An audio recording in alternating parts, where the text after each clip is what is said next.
Mecanismo ou ideia básica da técnica da espectrometria de absorção e emissão atômica.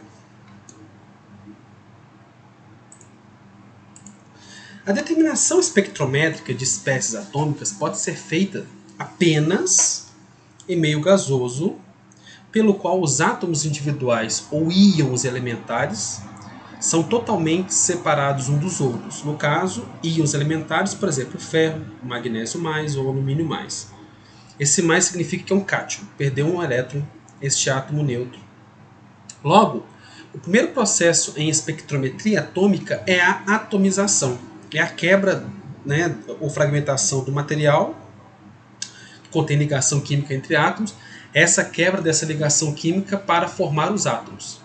Então, após esse processo de atomização, ele consiste no seguinte procedimento: a amostra é volatilizada e decomposta de modo a se produzir átomos ou íons em fase gasosa. A amostra dissolvida é nebulizada mediante um fluxo de gás oxidante misturado com gás combustível, onde se produz a atomização. São estas abaixo as etapas. Nós temos a dissolução do analito. O analito é aquela solução que a gente quer estudar. Você dissolve ele, prepara. Aí você faz o processo de nebulização. Aí você vai ter uma neblina, né? Aí você vai ter o processo depois de dessolvatação, que é um aerosol, que você tira a água, fica apenas as partículas que restaram daquela solução, né? Você depois vai ter o processo, um aerosol, depois você vai ter um processo de volatização, que é onde você vai ter agora acesso às moléculas gasosas, né? Agora, novamente, sem água, porque nessa parte aqui, né, não há água, né? Que você teve a dessolvatação, não há água. Aí você vai ter com a molécula gasosa agora, as moléculas que você está estudando que vem do seu analito, né, dissolvido aqui, você vai ter o processo de quebra, que vai formar átomos. Dos átomos você vai ter o processo de íons, né, e todo ele aqui agora trabalhando em equilíbrio, em transformação o tempo todo, num processo muito energético. Então íons formam íons excitados e que vai... pelo qual esses íons vai ter, por exemplo, o processo de emissão do íon, né? Os átomos excitados você vai ter o processo de emissão, que esse Hni é emissão, né? Ou H, que é a constante Planck, vezes F, que está relacionado com o quanta, né, de energia, por exemplo, relacionado também ao quanta de luz, né? Então o Hni atômico, né, que tem uma energia atrelada pela quantização da energia, que a gente já viu, né? Nós temos também moléculas, né, que você vai ter então a emissão, né, daquela luz, ou a frequência daquela luz a nível molecular. Então esse processo aqui, né, de atomização, né, ele vai emitir, né, essa radiação HF característica, né, da molécula excitada, do átomo excitado, neutro, ou do íon carregado, né, carga positiva ou negativa, também excitado. Então esse é um mecanismo básico, né?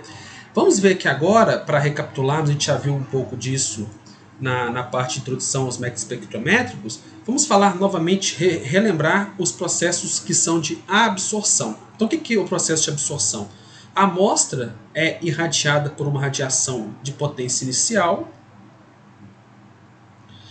e emitida uma radiação de energia menor.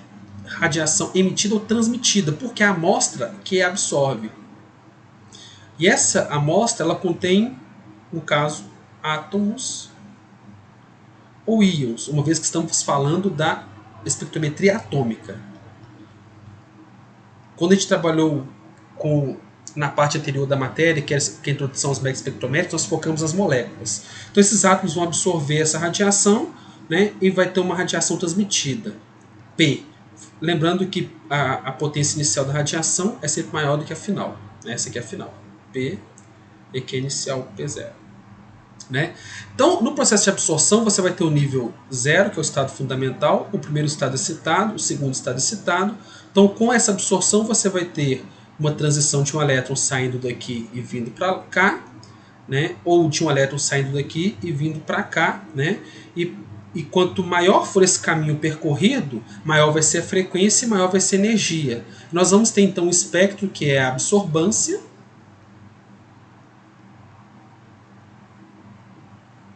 né, como função do comprimento de onda. E essa absorbância, ela é, como a gente já viu, né, na lei de Lambert-Beer, ela é definida como log da transmitância, onde a transmitância é definida como sendo a potência final dividido pela potência inicial, incidente, potência inicial. Então, o processo de espectrometria de emissão foca na medida do instrumento da radiação absorvida.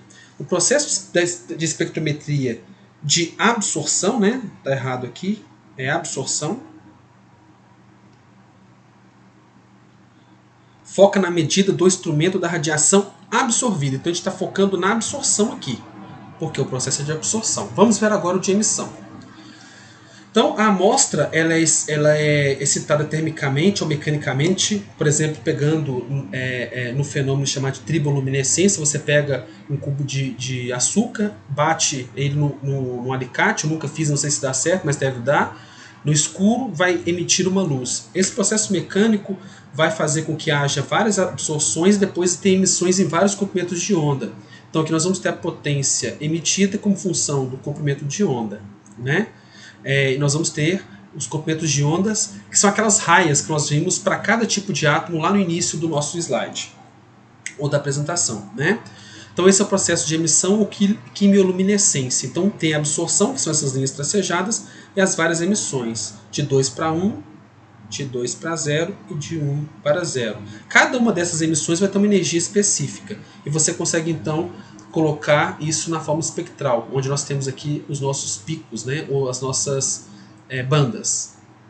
Então o processo de espectrometria de emissão foca na medida do instrumento da radiação emitida. Então a espectrometria de absorção atômica foca a gente analisa a absorção da radiação pelos átomos ou os íons da amostra, que é o analito. E o processo de emissão ou quimioluminescência, ou a espectrometria de emissão, a espectrometria de emissão foca naquela emissão, na luz que está sendo transmitida.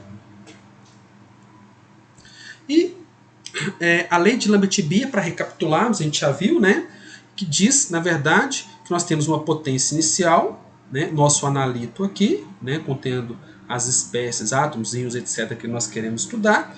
Elas irão, no caso do processo de absorção, tá? A lei de Lambert-Beer é para absorção. Ela vai ter a potência que é emitida, né, que é a potência P. Nós definimos a transmitância, e a absorbância ela é o logaritmo negativo da transmitância. Logo, nós observamos que a absorbância ela está relacionada com a absortividade molar, o caminho óptico, que é o B, e o C, que é a concentração. Então a gente consegue saber qual que é a quantidade, que é a concentração, né, por volume, quantidade de íons ali presentes, por exemplo. Então essa é uma recapitulação da lei de Lambert-Beer